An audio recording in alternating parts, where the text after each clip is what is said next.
In this episode of the BFR Better for Results podcast, we sit down and talk with Kyle Ruth, world-class CrossFit athlete and CrossFit coach who's passionate about pushing the limits of the human body. He's currently coaching and competing out of Training Think Tank, a CrossFit gym that's located in Georgia, where he works with elite CrossFit Games athletes, taking their competitive edge to the next level. Our conversation touches upon his own journey in training philosophies, as well as the different technologies that he has found has been better for results, including isocapnic training, sauna training, and of course, blood flow restriction training. We dive into the physiology of why these may be better for results than other approaches that are currently being used in CrossFit. I hope you enjoy.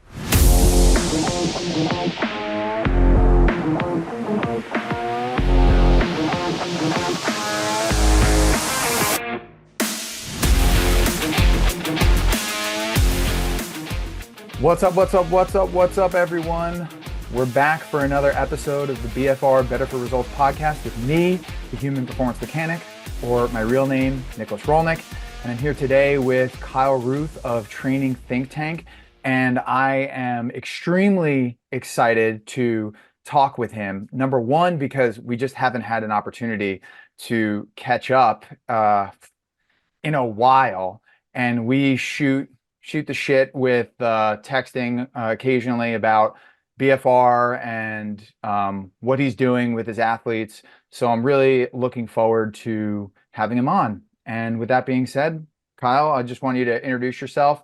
For the people that don't know who you are, you're a very competitive athlete yourself, and you train top-level athletes, and you're also a meathead / nerd like me. So again, really welcome to the podcast. And I'll let you introduce yourself. I'll take the meathead / nerd as a compliment because first off, I think I would self-identify as a meathead nerd. I definitely would fall into that category. All right. So background, I, for now, and for the longest time have been working with CrossFitters for like the last 13 years. When I was prepping for the podcast, I was kind of like thinking back, like, how do I talk about what I've done? So I started in swimming. I was a collegiate swimmer. I swam post-grad all the way up until I was 26. And then one day I went and did some CrossFit and was like, this is way more fun than swimming laps in a pool. And now granted, I was a sprint swimmer. So a lot of my training was like dry land based plyometrics. You know, I'd done all the Olympic lifts and stuff like that. And I got my taste of CrossFit and I was like, wow, this is so much more fun. And I was like, fully bought in. So like my entire like background in education had been in, exercise physiology. I have a master's in applied sport science, which was one of the last kind of like actual sport performance master's programs. It doesn't even exist anymore at Indiana University. So like I was all in coaching swimming and then just took everything that I had learned and immediately shifted gears to coaching CrossFit. And at this point, I was thinking about this too. I've now coached someone in every single division at the CrossFit Games, at basically the world championship level, with the exception of the 50 to 54 and 60 plus masters divisions. But that'll come in time, right? Like you just keep with those athletes and then.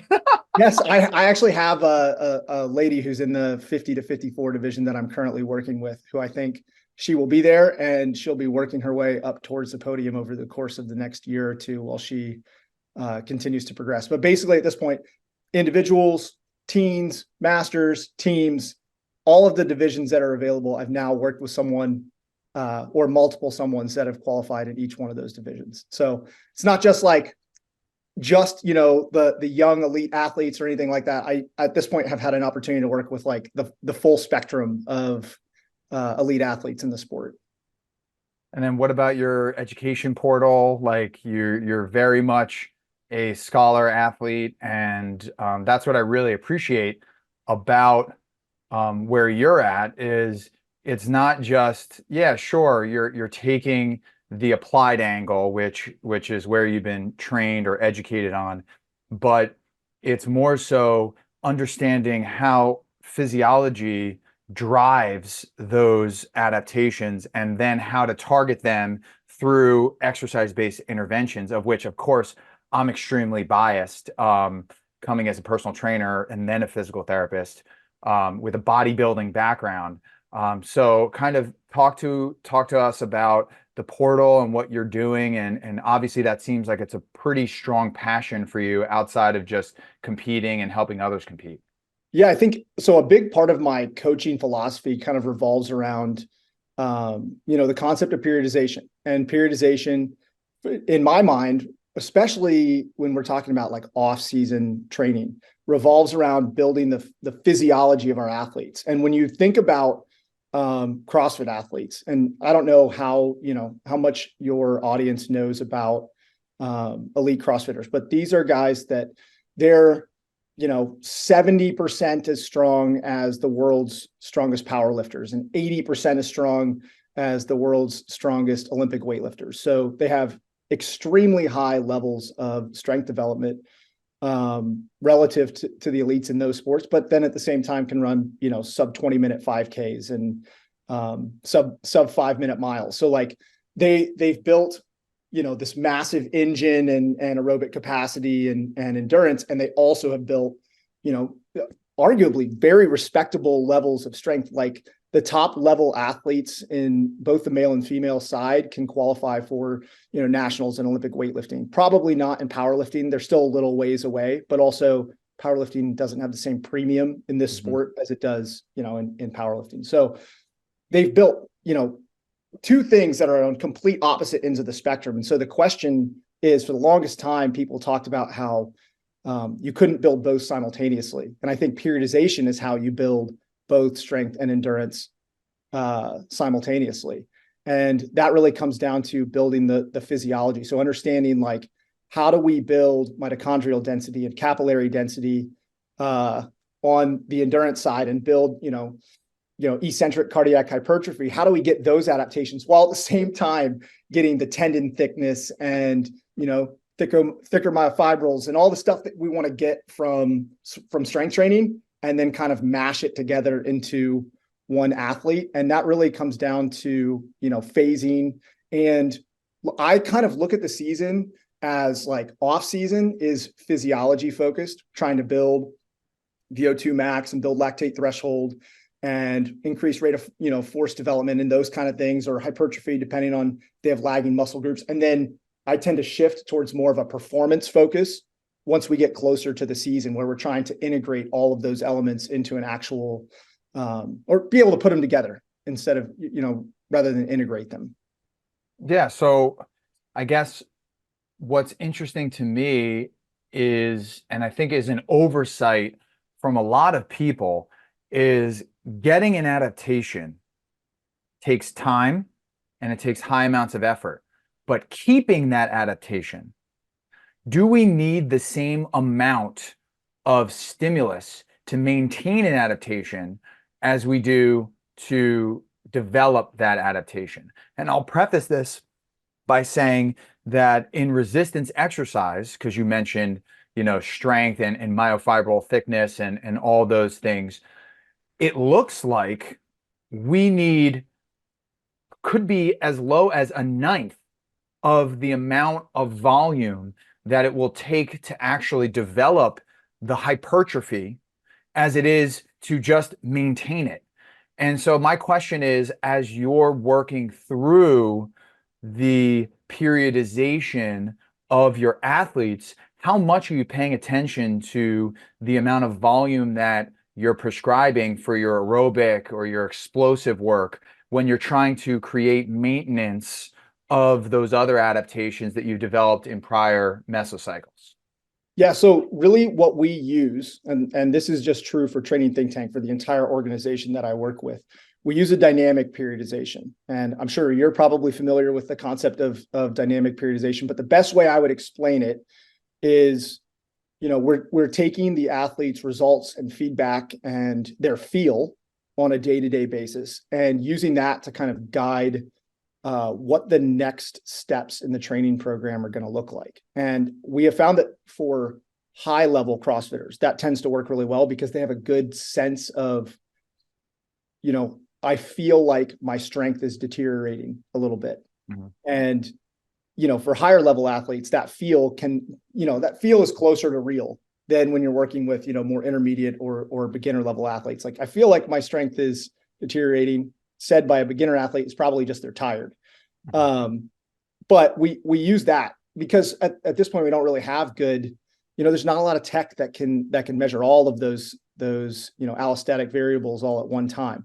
So really what we're trying to do is pay attention to, performance metrics, but really the feel of the athletes, and then adjusting the training cycles based on that. So, early phases, when someone's in, their kind of intermediate phases of training, their holes in the sport are really clear. You can run tests, you can run them through benchmark tests and say, all right, well, your 2K row is way behind the curve. So we need to spend time developing, rowing endurance. And maybe we're going to put a premium on that over developing strength, because you might be someone who has, a 525 pound deadlift for a male is pretty competitive in the sport.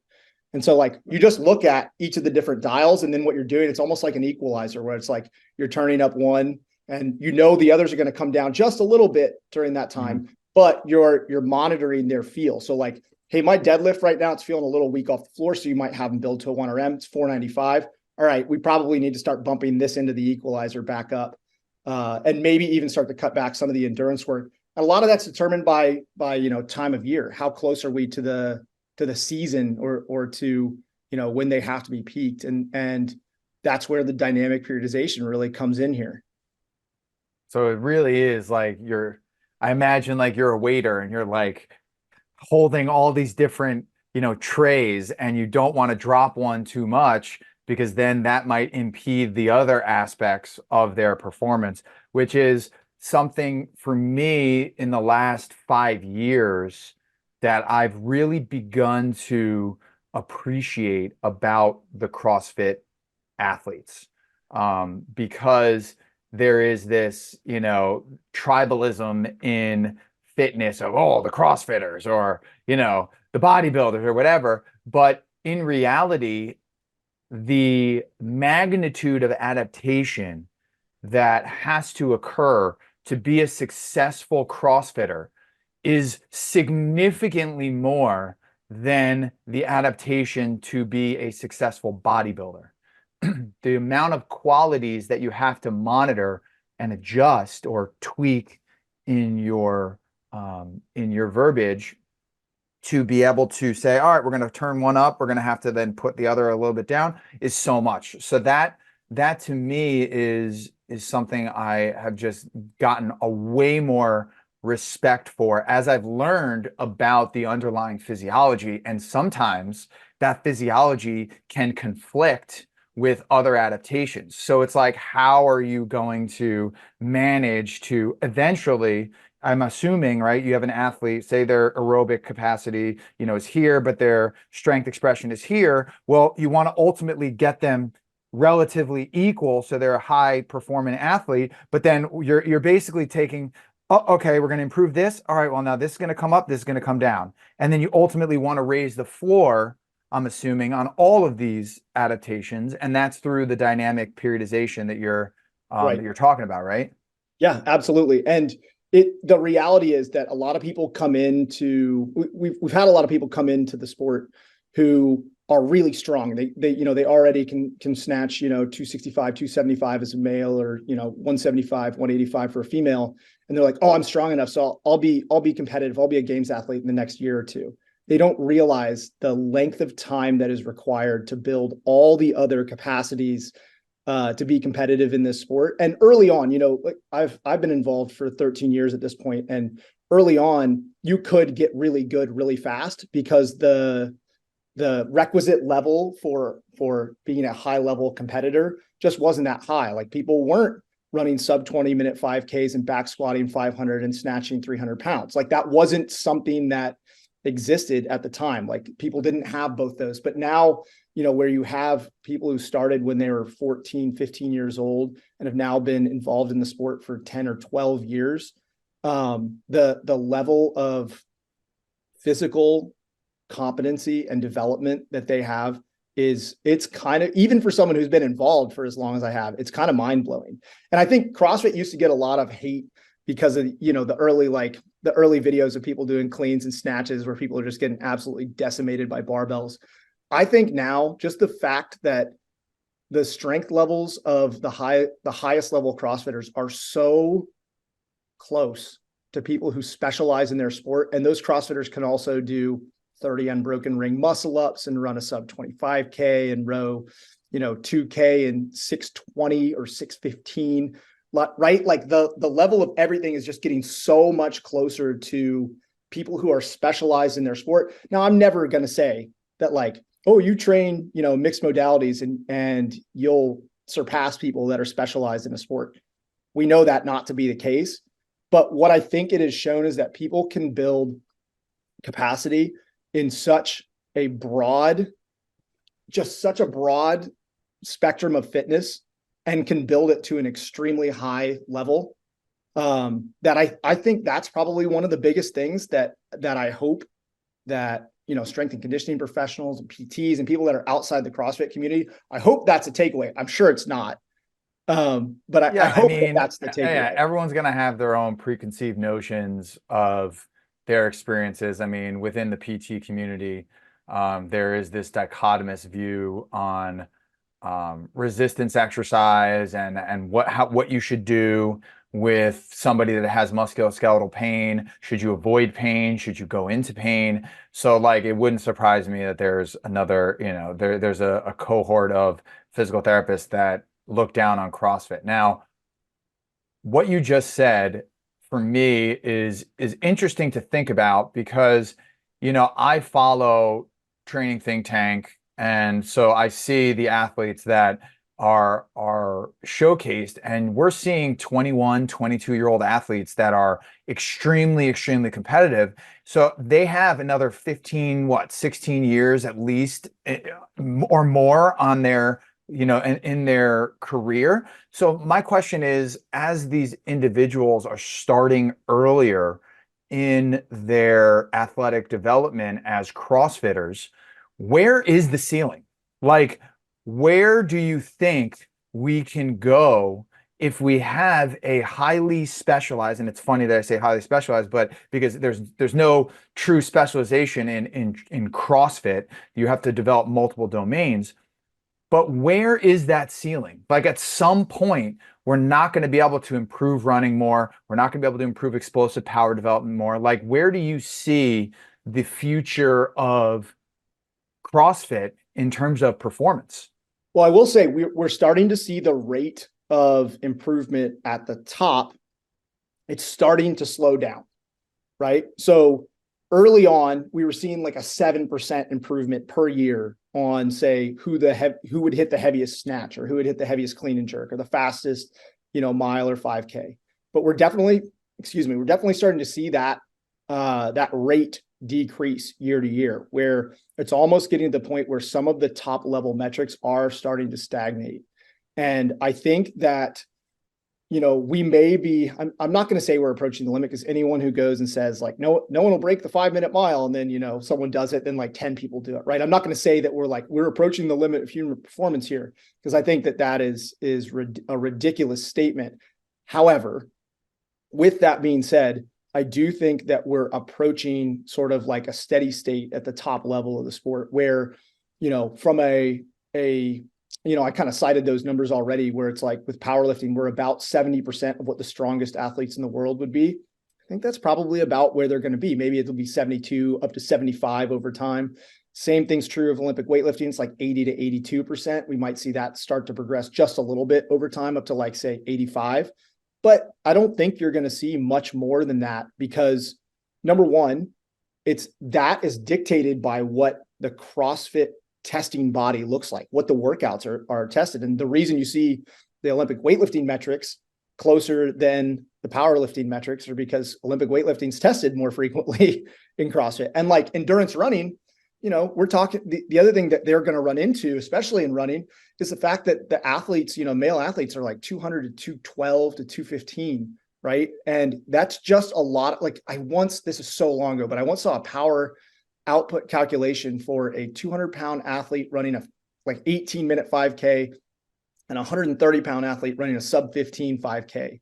And the average power output to run the 18-minute at 200 pounds was higher than, so the actual aerobic capacity, if you think about it from that perspective, is higher for that 200-pound athlete running an 18-minute 5K than it is for the light guy running really fast. And I don't mean to hate on endurance athletes in any way, shape, or form, because what they do is just equally as impressive. It's just we're going to run into physics problems in the sport, and I think that's really where that kind of ceiling or that threshold will come from. So you already mentioned kind of metrics like relative snatch compared to world-class levels. What other metrics do you use to stratify where an athlete is to then, I'm assuming, understand where they need to develop more? Like, what are those kind of metrics that offhand? So here's a really important thing that I've learned over the last 13 years is, first, we use isolated metrics as like our starting point. So you use a back squat, a deadlift, a shoulder press, a snatch, a power snatch, a clean and jerk. We use those strength metrics. Then we test things like what you and I would think of more as like muscular endurance metrics, like max rep muscle ups, max rep of ring muscle ups, max reps of bar muscle ups, max reps of strict pull-ups, max reps of strict handstand push-ups, things like that. The problem is that I have seen so many athletes who have elite metrics in those isolated tests that are not elite CrossFitters. And one of the lessons that I've learned over the 13 years is that there's a huge difference between having great metrics and being able to put them together in a performance setting. And I kind of touched on that on like the periodization model, where, in the off season, we are building metrics because we're trying to raise the ceiling. In the end, you're going to be limited by your back squat if you're trying to build strength endurance, right? Your 1RM back squat's only 315. You're not going to be able to do 315 for 10, which is required by the sport. So like in the end, we use the off season to build those isolated metrics, but we also, for high level athletes in particular, have to be testing sport specific metrics. And those come down to things like taking last year's CrossFit Games tests and making sure that we get assessed on those, or last year's semifinal tests and assessing athletes relative to those. So the nice thing is that you have this built-in leaderboard, right? So you can say, all right, you'd have been 25th out of 30 here. So this is clearly a much bigger weakness than over here, in your gymnastics test where you were, 7th out of 30, right? So we know where the priority is. But yeah, we use the isolated metrics, like, the 1RMs, the max reps, that type of stuff. For someone's like 5K run, 30-minute time trial, I use a speed curve in endurance. So like, let's say we're using rowing as an example. I'll test someone's 500-meter row, their 1,000-meter row, 2,000-meter row, 5K row, and a 30-minute time trial, and then plot their average pace for each of those and get a speed curve. And you start to get a really good assessment of someone's power profile. Like myself, I tend to be very biased towards the shorter, faster stuff. Hence why I was a sprint swimmer, right? So like my drop off after the 2K is it's terrible, right? My speed curve for the 5K and the 30-minute, despite the fact that I've been trying to build it for about 13 years, is still horrible. But I have other athletes whose speed curves are like essentially flat. But those athletes struggle more with the power and strength into the sport. And so, you use those to get a sense of like where their biases might be and to start the training process. But in the end, you got to test the sport specific stuff because, like I said, I've seen it so many times where someone has, they have the 450-pound back squat and the 550 deadlift, and they snatch 200 and they can row a 2K in, 6:30, but you put them in a CrossFit Metcon and they can't do those things in the sport. So you really do have to test both those things. You have to gather what I would call like isolated metrics, and you have to gather performance data. Yeah. So with that being said, what are technologies that you're implementing in your training or the training that you're doing with clients directly, or remote programming that you've, come across in the last, let's just say 5 years that have really begun to help you get a better understanding of optimizing programming to help facilitate, the adaptation profiles that you're looking for? Yeah, I think there's three big ones that come to mind, and these aren't necessarily things that I use to assess performance so much as things that I'm using to target specific aspects of physiology. Sort of the way I think about it is it's like a delivery versus utilization problem. Like CrossFit in the end, like being able to snatch, 275 pounds after rowing a 2K sub 640 is it's an endurance problem, and it's a physiology problem. Like, are you recovered enough to be able to hit, 90% of your 1RM? And that really does come down to the balance between utilization and delivery, right? And I'm talking about utilization, delivery of oxygen. So a lot of the tools that we use, like BFR as an example, is a tool that we can use to augment delivery of blood flow, right? Building some capillary density, but it's also something that we might be able to use to augment utilization of oxygen, depending on how we're applying BFR. Same thing, training the respiratory system, kind of the uptake of oxygen and everything. So we use one of the tools that I've been using the last few years. It's called a Breathe Way Better.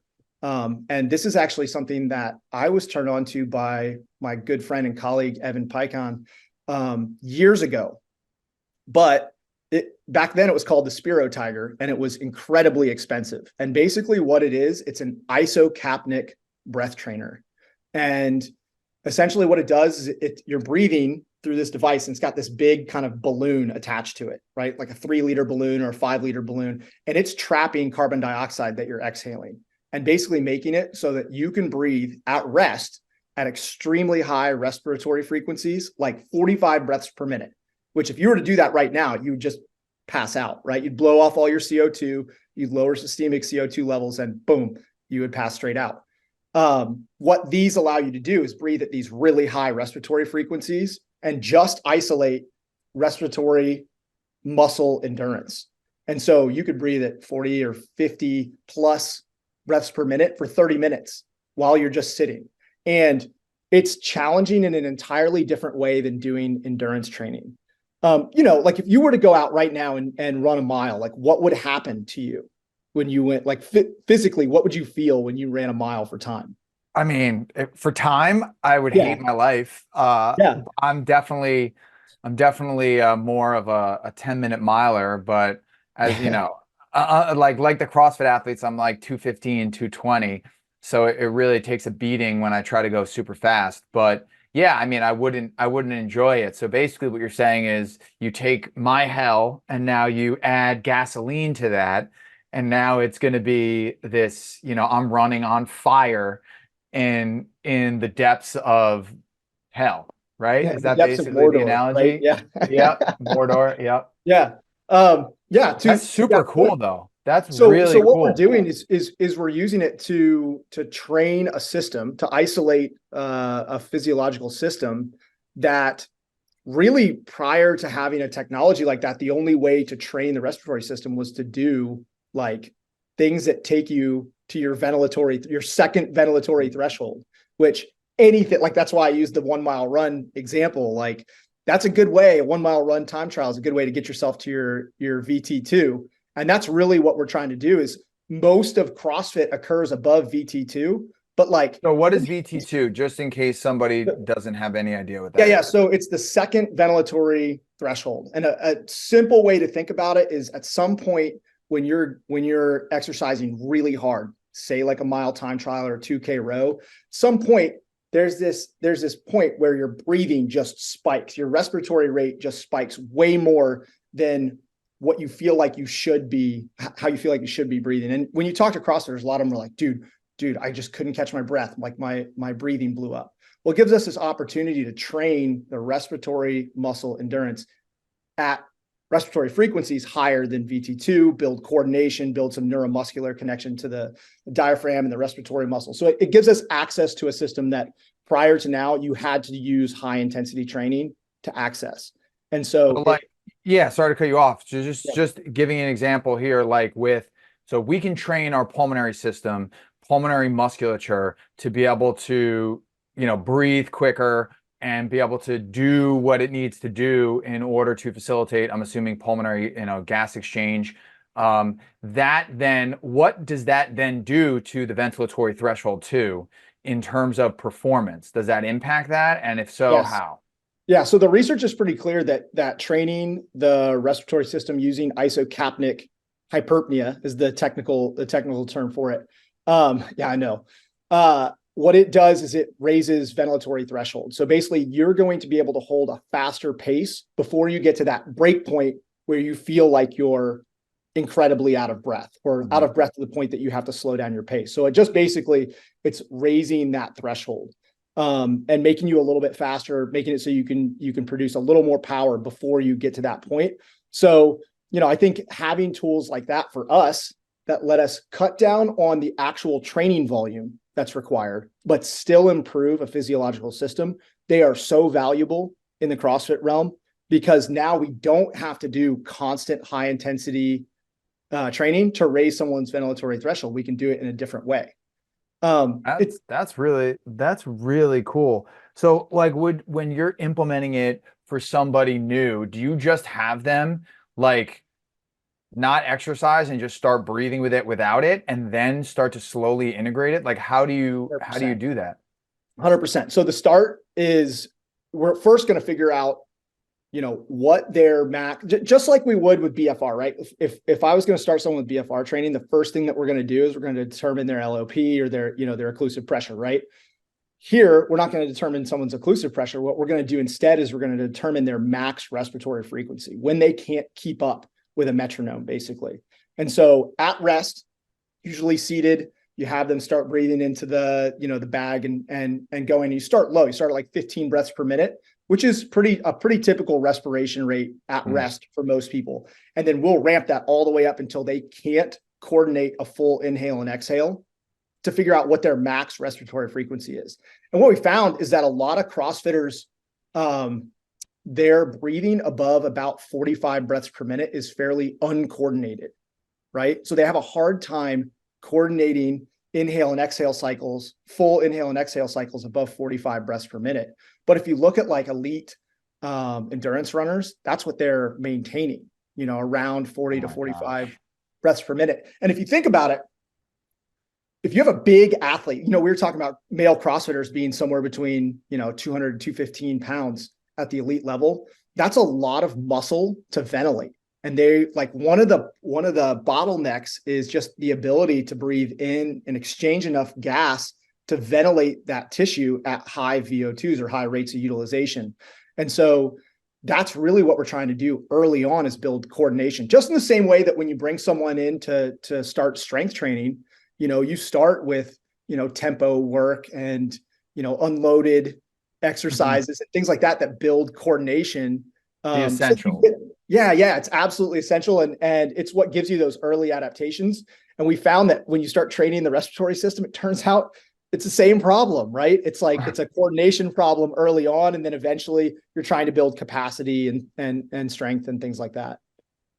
Yeah, no, that's super, super cool. So you would get them coordinated, then you start to go on what, a low intensity cycling, and then you'd ramp up accordingly. So we still have many steps before we even get to exercise, and I'll tell you the steps first, and then I'll tell you why we don't jump to exercise. So the next step would still be at rest, right? We're doing intervals at their max respiratory frequency, or a high percentage of their max respiratory frequency. So it might be 1 minute at 42 breaths per minute, 1 minute rest times 10 sets, so that they're building the endurance and capacity of the diaphragm and the respiratory muscles and things like that. So eventually we'd take those intervals and extend the interval duration in the same way that you would create, a normal endurance progression. So it might be a minute for 2 weeks, and then 90 seconds for 2 weeks, and then 2 minutes until we're up to 20 or 30 minutes of high respiratory. Wow. So you're far away from integrating any sort of movement associated with this. Yes. Then the next step is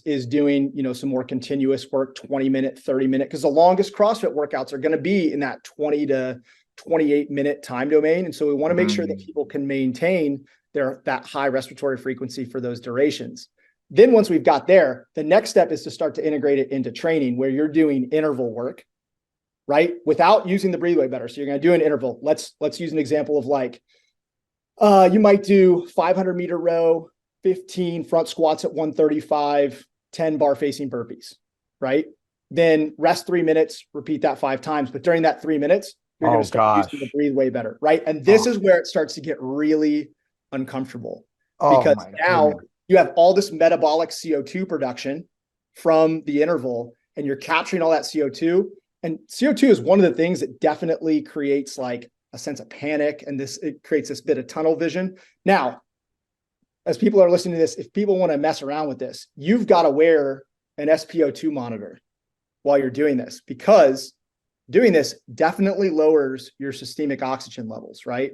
So like your SpO2 might be down around 88%, which is the equivalent of altitude training at that point. And if it goes below, I basically tell people if it goes below 88, you stop and you just start breathing normally again. And it's crazy how fast it recovers, right? So you start breathing normally and your SpO2, boom, back up to 99 in like 5-7 seconds. But it feels like if you've ever done any endurance training at altitude, it's exactly what it feels like.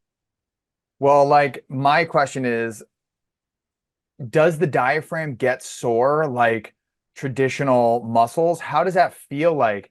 Because I can only imagine that feels so uncomfortable, especially just because, again, the difference is it's like, yeah, my arms get sore or my legs get sore. I'm sitting down or I'm not, maybe I'm just moving. It's like whatever.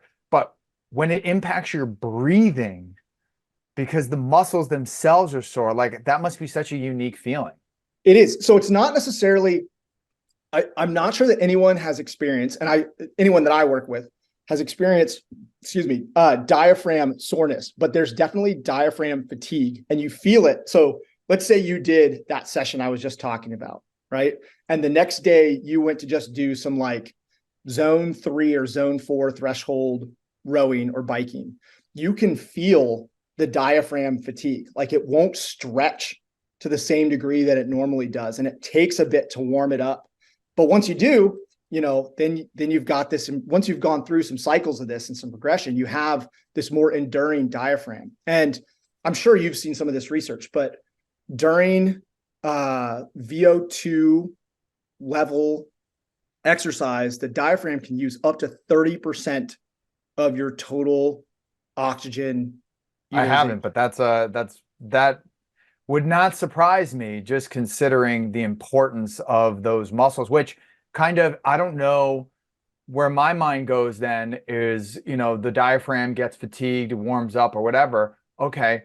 Is there any studies that you're aware of that look at the fiber type composition of something like the diaphragm, just given the fact that I would assume that it's extremely large type 1 fiber composition.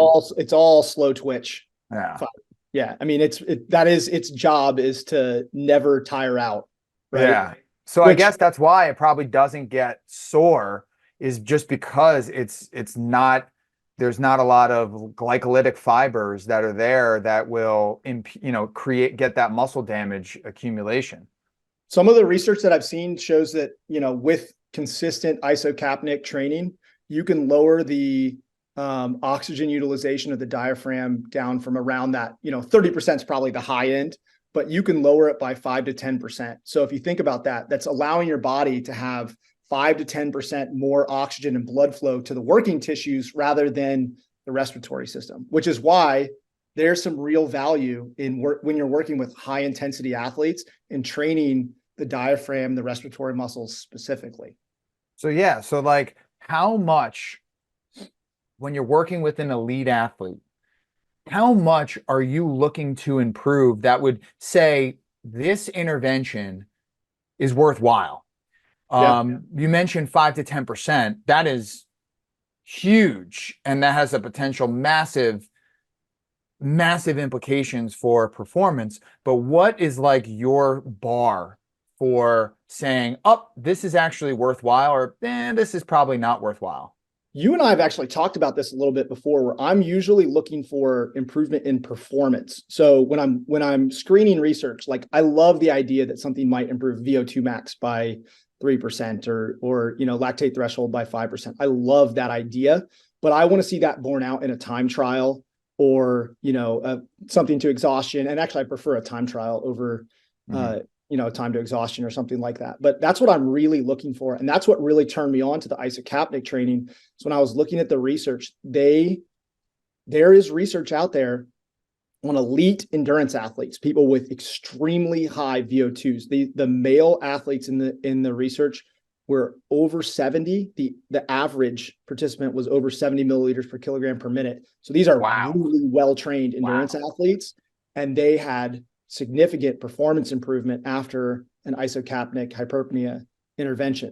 So like just for reference, what is the normal VO2 for everyday Joe and Jane walking off the street? What their VO2 is probably around 30 to 40 milliliters per kilogram per minute. Yeah. I mean, that would be like someone who does train some. You know what I mean? It's not like usually like the bar is like high 30s, low 40s for somebody who's recreationally active. So these people have VO2 maxes almost double of what you would anticipate, and yet they're still able to translate the physiological improvement to a performance benefit. Is that what you're saying? Yes. And what's really interesting is there's no traditional training intervention that can create the same percentage improvement that something like an isocapnic hyperpnea can for a well-trained athlete. I know at some point we're going to shift the conversation to BFR and we'll get there. But it's very similar to BFR. Like when you have really well-trained athletes, it's just really challenging to add more stress than you already are. Like they can't go faster than they're going. And so how do you add stress to the system to drive more adaptation? And then that's where I think some of the value in off-season targeted physiological training is. Targeting the respiratory system, targeting the cardiac system with training in the heat. One of the things that I've experimented a lot with is I put my Concept 2 bike in my sauna and I do heat training. But if you think about it, what you're really doing, what's the point of that, right? Like, why would you subject yourself to that? Well, the whole idea is that, when you're exercising the heat, the amount of blood, like you have a fixed amount of blood supply, right? And some of that's going to have to go to the skin to offload the metabolic heat that you're producing. And the hotter it is, the more of the blood has to go to the skin. So basically, you're getting more cardiac adaptation at lower intensities. So I don't have to constantly work as hard, and me as an older athlete, I'm 38. So I'm in like very much in the masters, about to age into like the 40 plus masters fairly next season. So like dominate. Exactly. Anything that I can do to augment my physiology without necessarily taking on more mechanical load is a good thing for these old joints that have been through like 13 years of CrossFit, another like 17 years of swim training. Like the joints, they're a little old at this point. Yeah. Well, I mean, I think that the hypercapnic training is something that is just another example. Obviously, we're going to talk about BFR in shortly, but at some point in your athletic development, you're just being the general person. You can't run more or work at a higher intensity because these athletes are already at the top 99 percentile. So you're looking at, okay, well, there's only like the elite endurance athlete, for example, like they're going to obviously need to run, but there's only so many hours in the day that you can actually just run and try to improve your performance. So then you go and say, all right, well, we need to work at high intensities for a little bit, maybe develop some of the floor to get them up so they can work at a higher submaximal volume. But you're going to reach that limit at some point. It's not going to be the everyday Joe or Jane that's going to have this issue, but the people that you're working with, these are very real problems. Like these are obstacles that you have to overcome. And I never even thought about the breathing, that type of intervention. And that's actually really, really cool to think about, that you're specifically able to target the pulmonary system, but actually do it in such a way that you're not adding physical training volume, or at least, Right. in the Mechanical. I beginning. look at it as mechanical stress to the ankles, knees, hips, spine, shoulders, elbows, and wrists, because that's really, well, and the neck, because handstand push-ups. So in a CrossFitter, as long as we're, you were talking about amount of time that you have to train in the day, even for elite endurance athletes, like, yes, time is a limit, but the other limit is mechanical stress on the affected joints or the involved joints. And I think those two things, it's like, there are only 24 hours in the day. And as an elite athlete, you need to be sleeping for 9 of them. So the rest of that time, and also you have to probably be eating for like 5 of them to get the calorie intake that's required for, high level. Let that leave 10 hours.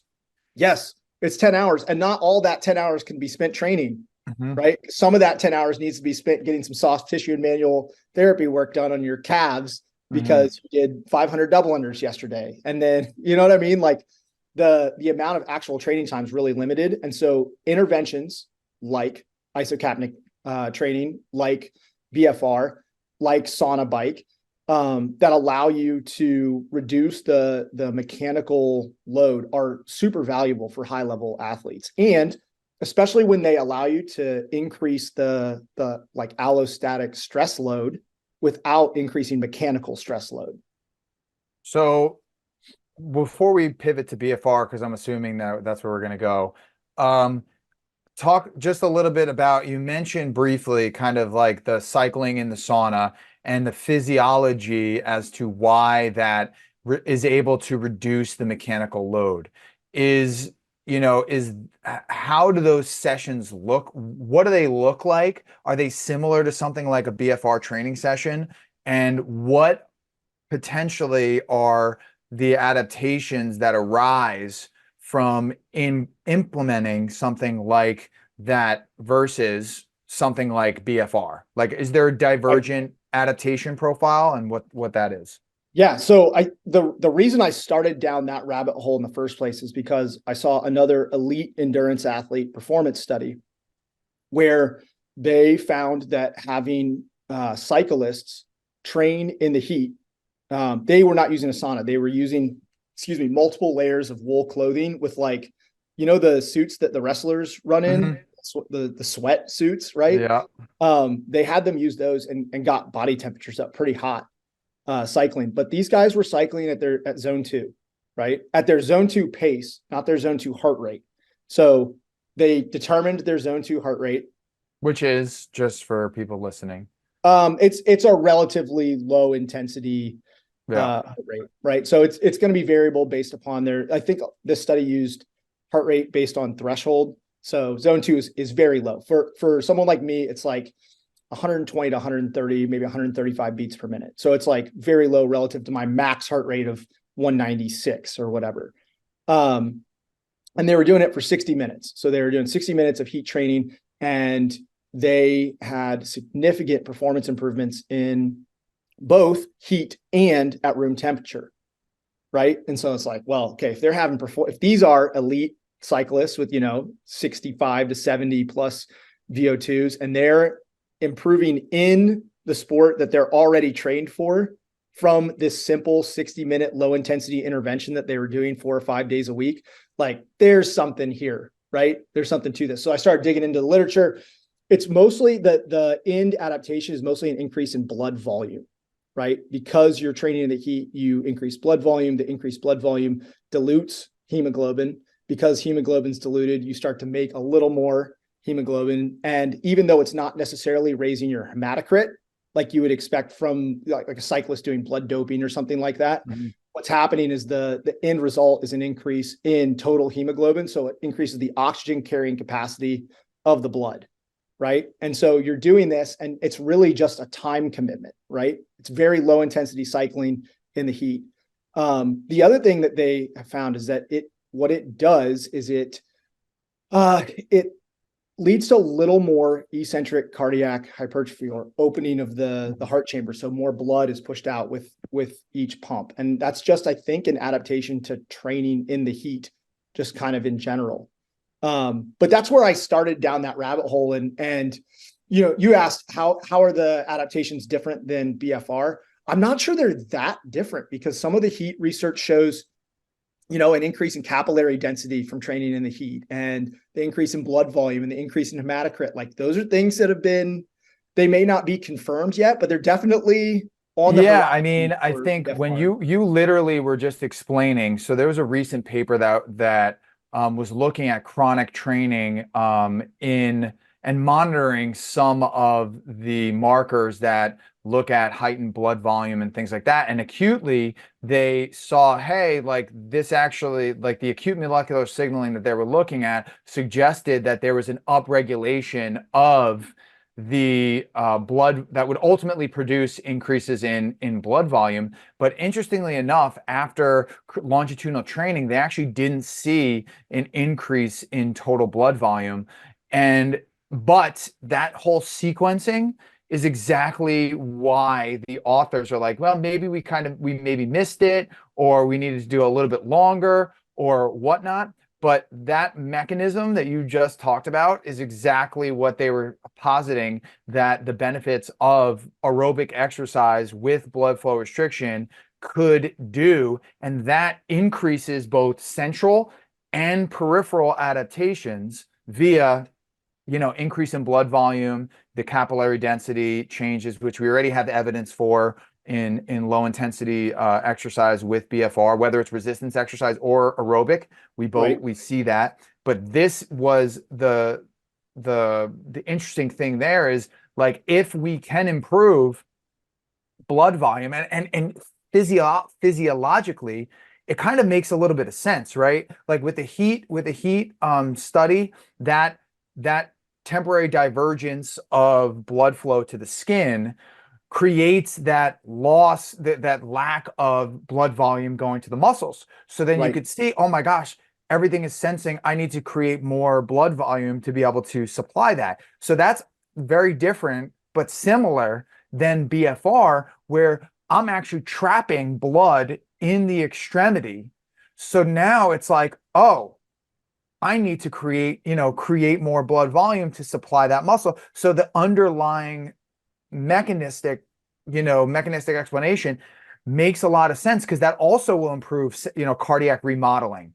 And that's really the thing for me that is exciting about the use of blood flow restriction, because I think that aerobic exercise, which is where, I think is one of the ways that it could really help a CrossFit athlete, because if you create an environment where you're increasing physiologic demand both at low intensities, but conversely with respect to a resistance, where I don't think that BFR adds much to resistance exercise with high intensities. I do think that there is a potential synergistic benefit to adding BFR in higher intensity aerobic exercise. And that is what I'm very excited about, because I think that having conversations like this where you're on the ground floor and you're working with these type of athletes, I think that there is sound physiological rationale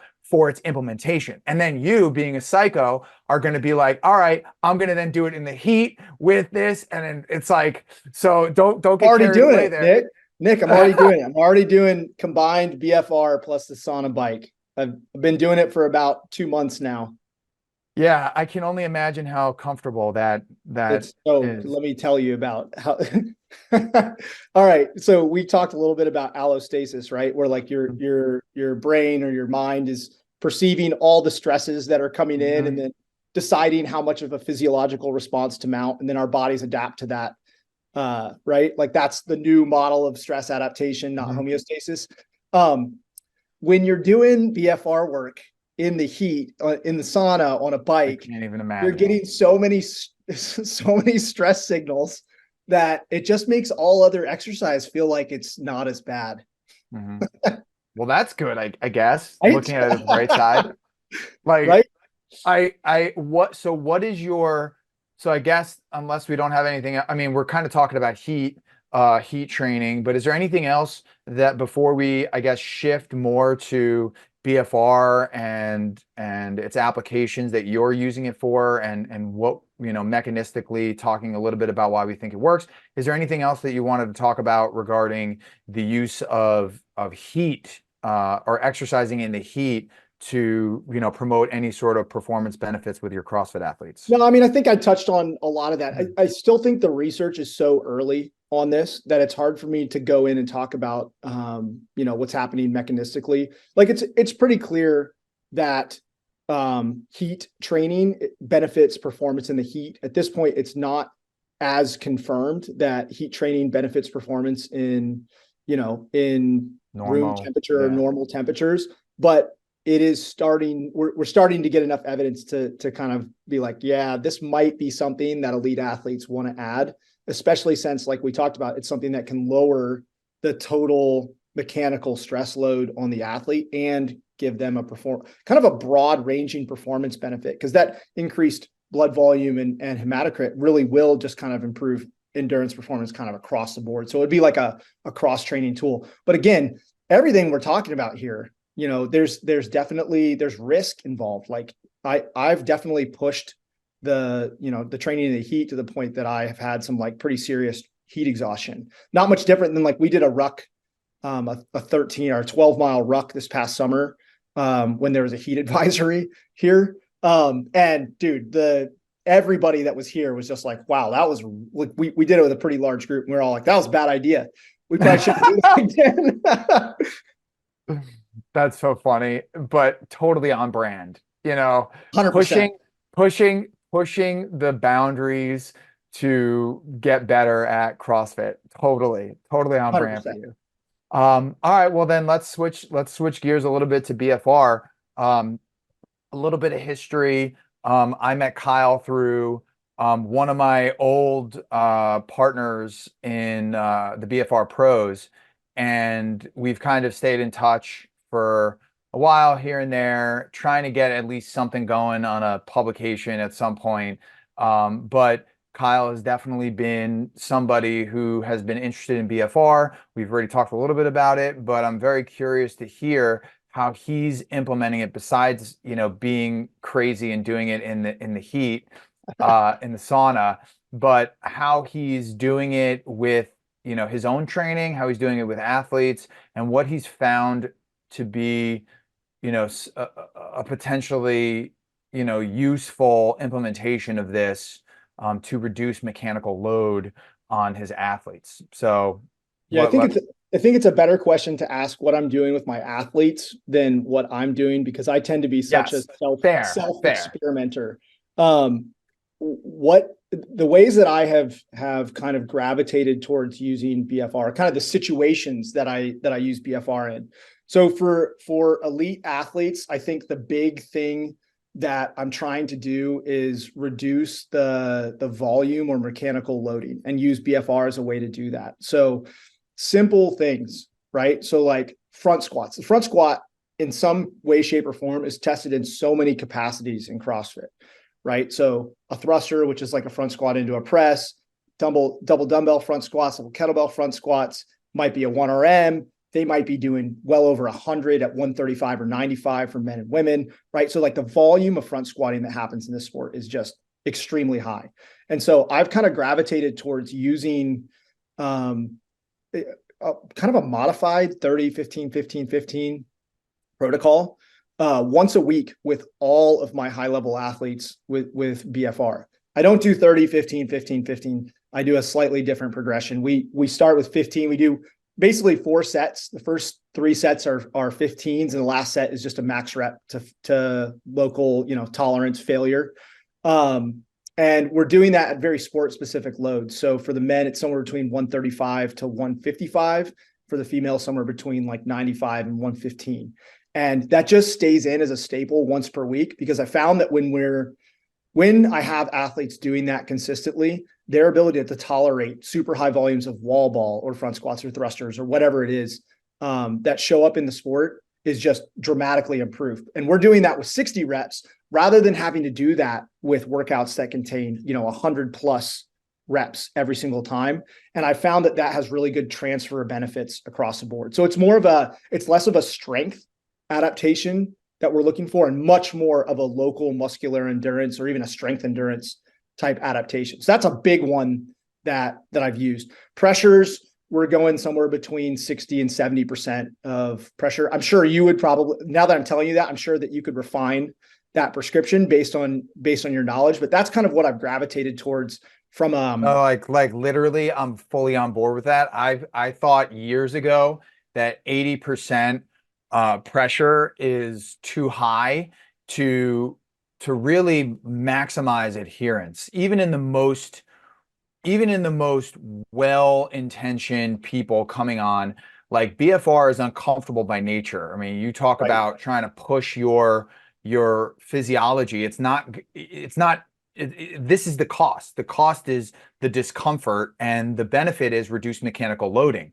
And I just have been convinced that we truly don't need that high pressure. And going off of what your prescription is, that's literally almost exactly how I prescribe BFR exercise for almost every single person, which is 3 sets of 15, the last set as many as they possibly can do.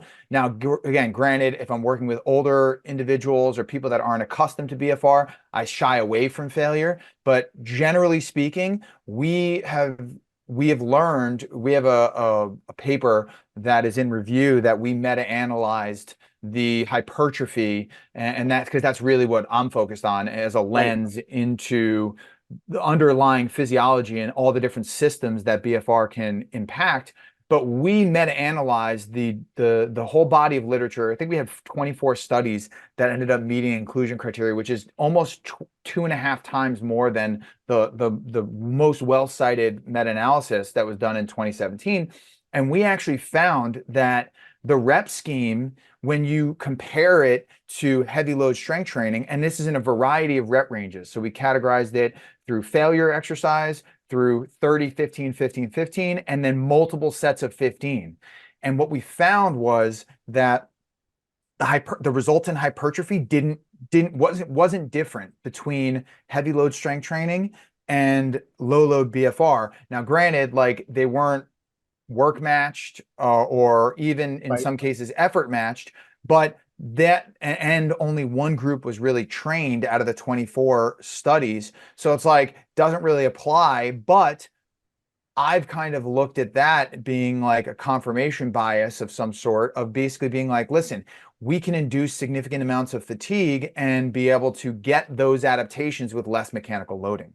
That's exactly how I look at it, right? Is BFR is a tool that I use to reach fatigue, muscular fatigue, at a much earlier point or a much lower volume than it would be if we took it off. Those same athletes, if I said, at those weights, do 15, 15, 15, first off, those first 3 sets of 15 wouldn't even be a stimulus for them. Yeah. It's like a joke, right? They'd be like, why am I doing this? And then the max rep set, like, they would be in the 60, like, there are athletes that I coach that would be in the 60 to 70 unbroken range in that final set without BFR. But with BFR, you're stopping at like 21, maybe 24 reps, and they got essentially the same physiological stimulus with less joint cost, right?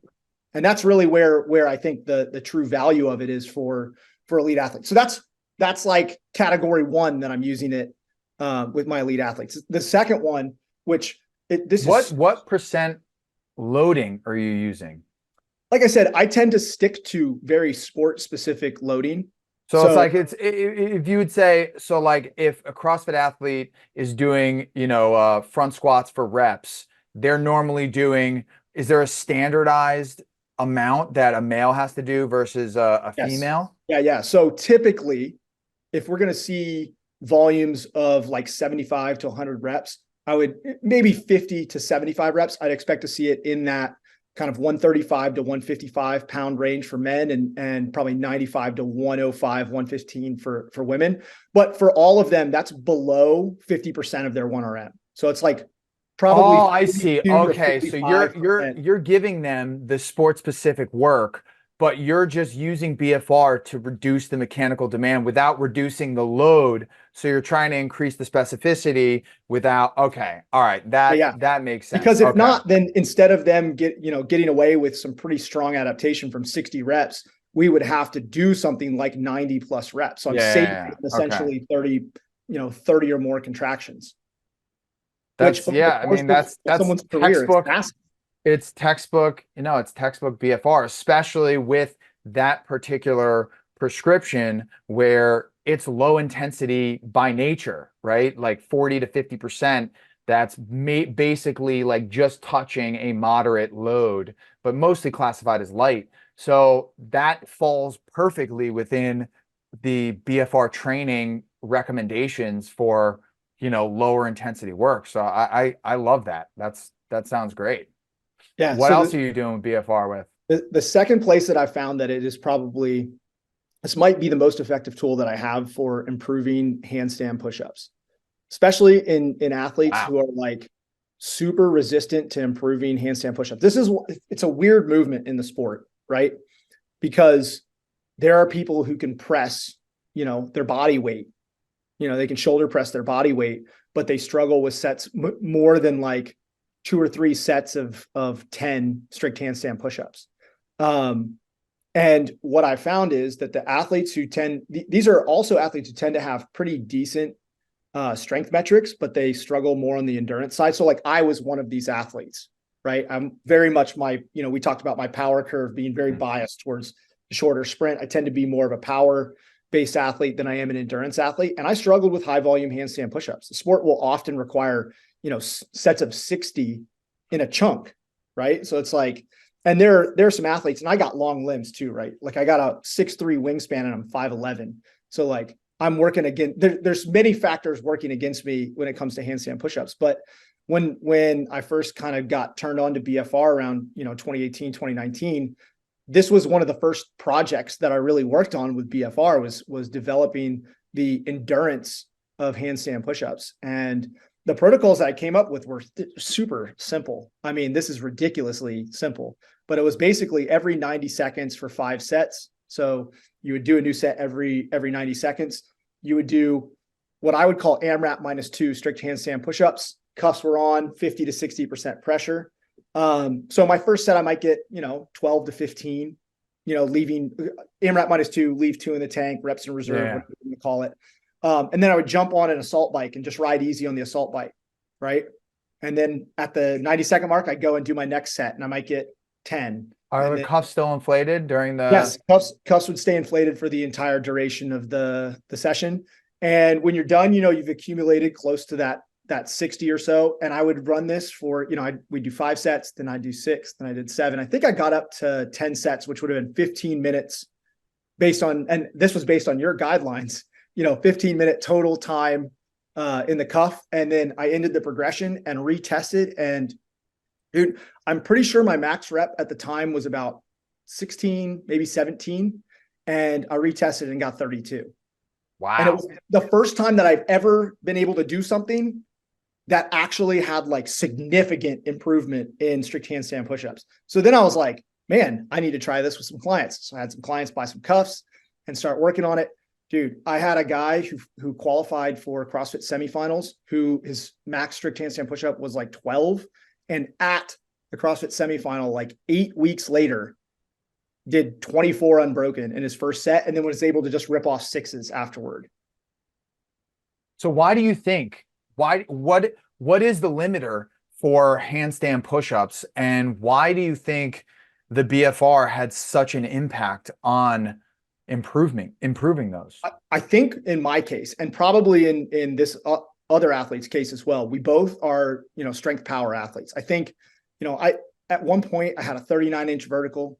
It's probably hovering around 36 right now. Like I'm just a fast twitch, powerful athlete. Like I definitely think I have a higher percentage of fast twitch than the average, right? Than the bell curve. And I think that maybe what doing a BFR protocol like this does is maybe it's causing, some type 2 fiber shift to be a little more like type 1, to be a little more oxidative. Maybe it's creating some slow twitch hypertrophy. So like my slow twitch fibers are actually doing what they're supposed to be doing. There's evidence for that, by the way, and it's pretty. Yeah. It's that to me, while my bias is obviously more toward the type 2 or all spectrum work, I would be on board with the type 1. I mean, and the rationale is pretty simple, right? You get fatigued, the type 2 fibers come in, they shut off, boom. Well, now you have the type 1 fibers on the lower end of the motor unit pool that are still able to do the exercise. So if you're creating more stimulus, particularly when you're then supersetting that with the bike, and so now you're forcing them to be able to work because it is such low intensity, I could totally see that as being. So I think that was probably my hunch. And then the other one is just the capillary density, the ability to clear blood. Because what would happen to me and to this athlete and a lot of people who struggle with high volume strict handstand pushups is after the first set, the pump is so bad that you like can't do another rep, right? And if you think about what's happening there, I think BFR training is kind of training the vascular system to break those occlusions, right? Mm-hmm. To push blood through occlusion. And since we weren't using like 100% occlusion pressure, we were using 50, maybe 60, I think you're increasing venous resistance and arterial resistance and and getting the body to be better at pushing blood through the upper body vascular system. So it may have just been clearing metabolite faster, or the most likely explanation is some combination of all of those factors, plus the fact that I was just used to doing handstand pushups with more pain, right? Like I was used to pushing through higher levels of pain because I had BFR on for 15 minutes, right? It was like super uncomfortable. So I think there's probably a lot of factors, but that I've now replicated that with so many athletes and given it out to the other coaches at TTT and had them hammering athletes who struggle with strict handstand pushups. And it's so dude, I mean, right here is the project. Like that is the project, is taking a group of competitive CrossFit athletes that tend to be limited in their strict overhand push-ups, handstand push-ups. And then now we're looking at, all right, well, do they have, what is their physiological profiles? Great. Implementing the program, retesting, boom. Like that literally is the project right there. And it's simple and it's repeatable and there's a direct outcome performance measure associated with that. Come on, man. Come on. Hey, let me get through some of my the education stuff and then we'll get there. I'm building courses, man. Fair. So then are those really the two applications that you're using it with? No, we haven't even, we're barely even scratched the surface here. So the other one that I think is probably one of the biggest is the return to play post-injury. Because let's face it, I mean, this is a sport, and when you do anything at high intensities, the injury risk goes up. Before we had this, I kind of wrote down some notes on some of the high-level CrossFit athletes that I've now helped. I'm not a PT, so I'm not doing their rehab. I'm the one that came in between the rehab and bridging the gap to going back to competing at the CrossFit Games and finishing the top 10. The list of athletes: Chandler Smith, top 10 this past year; Will Morad, multiple top 10 CrossFit Games finishes; Noah Olson, the legend; Travis Mayer, top 10; Alexis Raptis, 2-time top 10; Sarah Sigmund's daughter. Like that's the list of, and that's just the people that anybody who follows CrossFit would know that we've used BFR as part of the interim from I'm injured, I rehabbed, we're doing return to play to rebuild tissue tolerance and things like that. That's where the BFR comes in, and then they do their sport specific stuff. That's a short list of the group of athletes that we've worked, plugged in BFR as part of their return to play. Yeah. And what have you noticed about the impact of BFR in that transitionary phase from I'm injured, I'm working with the physical therapist, to I'm back to performance? Have you seen that these athletes generally, obviously they're their own control, right? So like what are the reports that you've been getting from these athletes regarding the use of BFR, and what have you seen as a coach in terms of their athletic capacities and where you'd expect them to be in a particular, phase of their return to sport. The most interesting thing is that when they are upper body injuries and we go through BFR protocols, people's grip endurance is dramatically improved afterward. Almost like doing they start with IPC and then, progress on to, 30, 15, 15s, light loads, that's kind of the progression into doing things that are more sport specific, like hand over hand sled drags and stuff that are like the intermediate step back to rope climbs. But when they get back to rope climbs and they've done this 8 to 12 week BFR cycle, they all kind of report similar things like, man, my grip, it just feels so strong. So it's like, again, there's something going on here from a endurance perspective, right? These guys aren't stronger when they're coming back because they haven't been exposed to the heavy loads in the same way that they were. But all of them are reporting similar things like, man, I just like my arms just don't get tired if it was an upper body injury, which I find very interesting. The other thing is it for maintaining muscle mass while someone is, coming back from a hamstring tear or something like that, man, their ability to maintain muscle mass in the affected limb is just so much better. Or if someone has a back tweak, right? Even if it's just like a short-term back tweak, we can do 2 weeks of BFR sled work and they come back and they're like, I didn't lose anything. I'm like, I know you didn't. You should, by the way, you should probably be using this BFR stuff all the time, not just as return to play stuff, but that's a different conversation.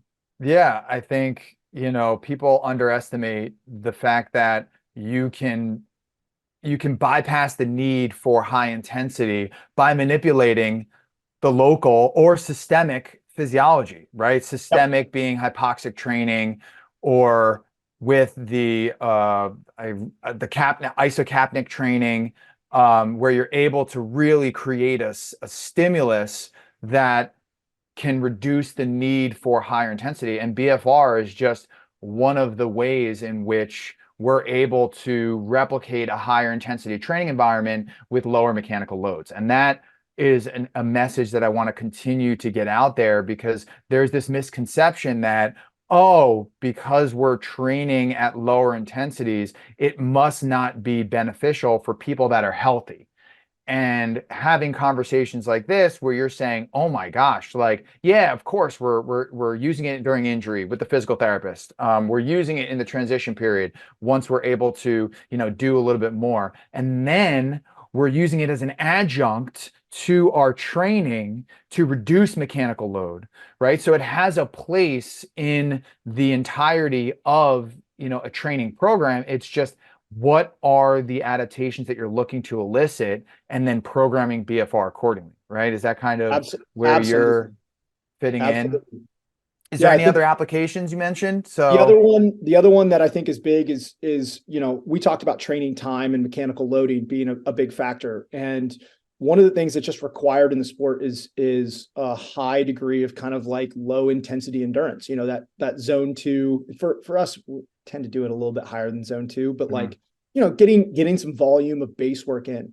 And where I have kind of inserted BFR into that is, if an elite athlete needs 90 minutes of zone 2 work to get some, local capillary density and these type of adaptations, we're going to throw BFR on, do 30 minutes and get basically the same level of adaptation. And now, instead of having to spend 90 minutes 3 days a week to maintain this kind of low level aerobic capacity, we're spending 90 minutes per week doing the same thing.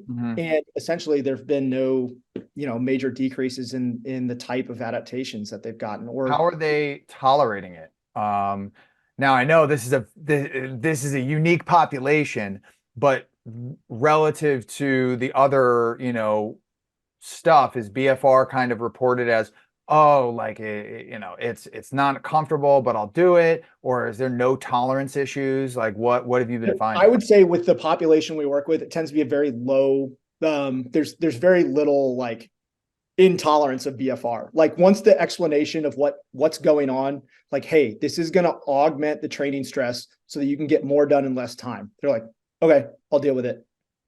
That's typically like those athletes, when I deal with bodybuilders or working with other people that are returning to sport, that literally that sentence. And when I talk to clinicians and I train other clinicians, is that's like the opening sentence. It's like, we're going to mimic a high intensity training environment with lesser mechanical loads. We're going to save you time, get the same adaptations with less time. Boom. Are you down? Okay. Yeah. Well, what am I supposed to do? Okay. Well, it's going to feel uncomfortable, but that is literally the cost that you're giving to be able to get your time back, or reducing the mechanical loading, right? So great. Oh, I love that. Are you using any BFR for like an analgesic effect? You know, I coached a PT for a really long time, and that was where all of his research was kind of done. And he kind of turned me on to using it, especially for knees. The knees take such a beating in the sport because of the volume of squatting and everything, especially with pistols. And so just a couple of sets of IPC before pistols really does improve joint comfort. And there's definitely something to be said for that. At one point, you explained the mechanism to me as like, afferent feedback, or it was. Yeah, it was we really lines. have no idea. Yeah, right? that's kind of what I figured. Like, we have no idea. It's probably, the way that I think about it is, and IPC has definitely been shown to, for example, like in individuals that are going into surgery, that IPC can help reduce their opioid consumptions following surgery compared to no IPC. So there is something going on. I tend to just think about it until we know more, is more just like, hey, like this is a uncomfortable stimulus, particularly in the upper body. Upper body IPC is really, really painful. Lower body is very uncomfortable, but doable. So it's almost like this conditioned pain modulation response where it's like, all right, I have a very uncomfortable stimulus that's there. And now after it's done and after it's released, everything else seems less painful. Yeah, there might be some endogenous opioid release. There might be some humoral or neural impact. Right now, the IPC literature, and why I stay a little bit away from it, is just it's so heterogeneous in application, in results, in even like timing. Like sometimes people are doing IPC right before. Some people are doing IPC or I post C, so post conditioning, meaning you've done a stressful event and now you want to recover quicker. The IPC, there's evidence there, but a large part, it's so heterogeneous that it's tough to really stay on top of it. But what they are showing is there is a pain reduction response with repeated use. So it tends to be like, yeah, you can do IPC and get a good result. Oh, but you do start to do it more and more, and you still get that benefit. And that's where it's interesting, where I just feel like, there's so many different ways to manipulate the body and come up with ways to ultimately enhance adaptation. But to your point, we can enhance adaptation all we want, but at the end of the day, if we're really looking to cut down time in a task, it has to be performance related. Absolutely.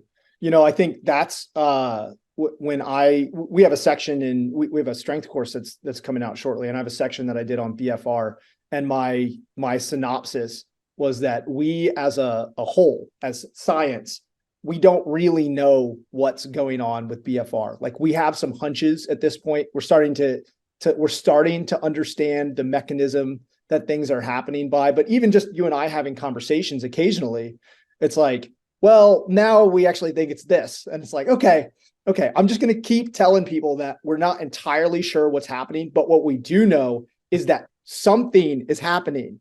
People are getting better as a result of these protocols. And so while right now, from a science perspective, I tend to stand on both sides of this, right? From a science perspective, kind of don't know everything that's going on. But from a performance perspective, we know that people are getting better. And so as a coach, people are paying me to get them better. So I better use something that's going to make sure that they continue to get better. As someone who is a nerd and interested in education and helping other people understand, I want to know more about what's happening physiologically with BFR, with isocapnic training, with heat training. I want to understand these things better so that we can continue to refine these protocols so I can keep getting my athletes better and better and better and better. So if there's nothing else, is there anything else you got to say about BFR, or are we kind I of? got notes. I got notes here. Oh Masters man, athletes, man, the population who needs to reduce mechanical loading the most. Masters athletes, man, I've been able to get, women over 55 so strong using BFR, using low load BFR, that's right? awesome. Yeah. And they go, they're, now CrossFit Games level competitors as a result of being able to build strength without having to do super high volumes of heavy strength training, which at Crazy. 5 should you be, right? Hey, I mean, listen, this is why I love having conversations like this, because I'm able to connect the dots between, my role in understanding, more of the clinical side, but really with a lens on hypertrophy and less on performance, but seeing that those similar or whatever is going on is able to, in certain circumstances, enhance performance of very top level athletes. So it's pretty myopic to think that BFR is just for rehab. And that's kind of where I thought, of like the pillar 4 in my education platform, which is the return to sport, high intensity work paired with BFR, because you can really maximize the stimulus both centrally and peripherally, which in some athletes, right, you're not going to be able to do that in a practical manner. So it's all really exciting, and I rely on coaches like you who are also nerds, but really working with those top level athletes to help inform me of when I'm looking at designing trials for other researchers to make it more practically relevant. This gives me good ideas. So again, I love the conversation. In an effort to wrap this up, though, plug your education platform.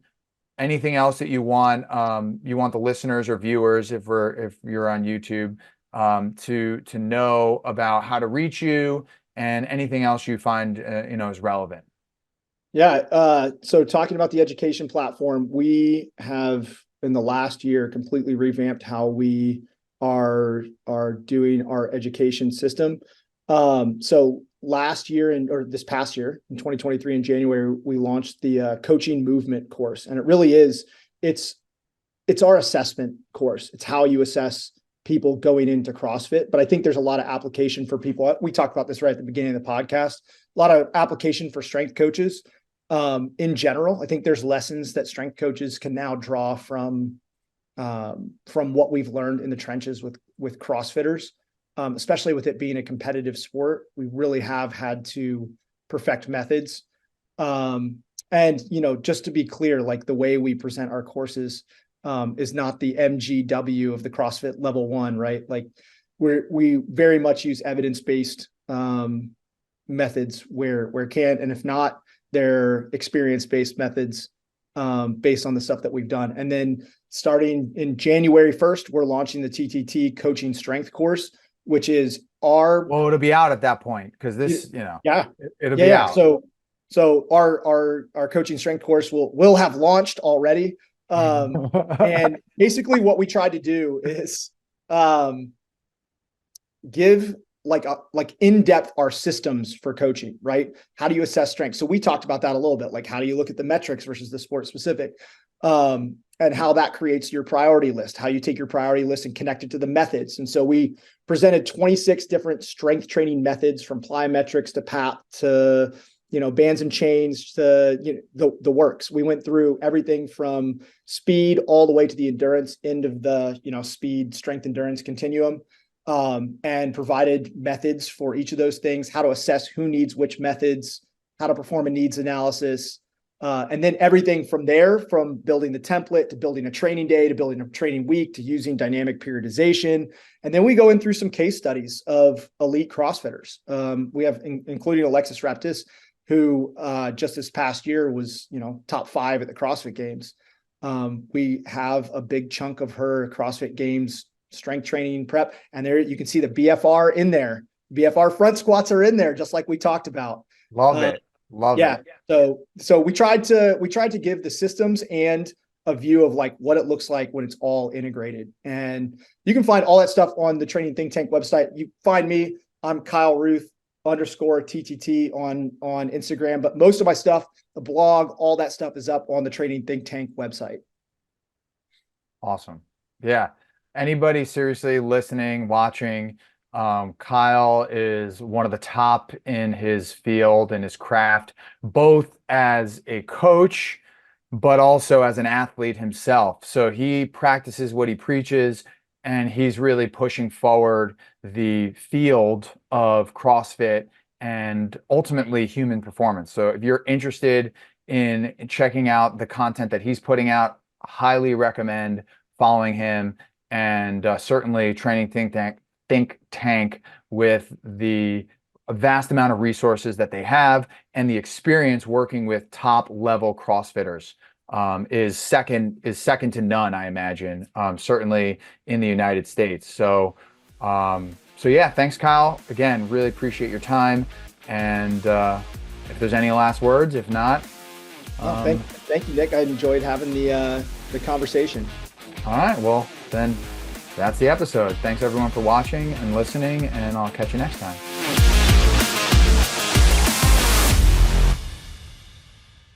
And that was today's episode of the BFR Better for Results podcast. If you enjoyed the episode, I would love if you subscribe to the podcast on whatever platform you're watching or listening on. I really appreciate the support.